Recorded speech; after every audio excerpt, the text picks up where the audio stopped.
ہمارا دنیا سے کوئی تعلق ہے بھی نہیں. یہ تو اللہ تعالیٰ کی ایک پلاننگ ہے.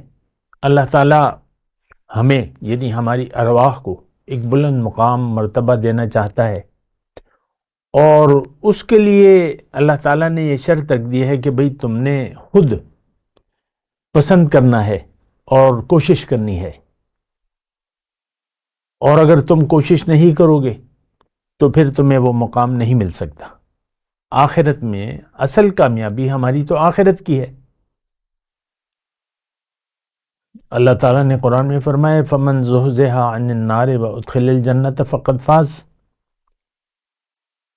اس دن، قیامت کے دن، جو جنت میں داخل کر دیا گیا اور آگ سے بچا لیا گیا، یہ لوگ کامیاب ہوں گے. تو اصل کامیابی آخرت کی ہے. یعنی آخرت میں دیکھیں دو مقامات ہیں آخرت میں. ایک مقام تو وہ جو اللہ تعالیٰ ہمارے لیے پسند کیا اللہ تعالیٰ نے ہماری ارواح کے لیے، اور وہ ہے جنت. جنت کیا ہے؟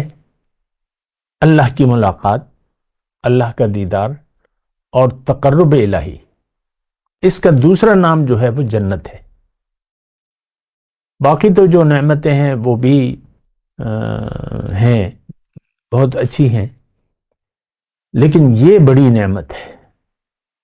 اللہ، جو لوگ دنیا میں اللہ کو راضی کر لیتے ہیں، اللہ تعالیٰ ان کو اپنے فضل سے جنت عطا فرمائے گا.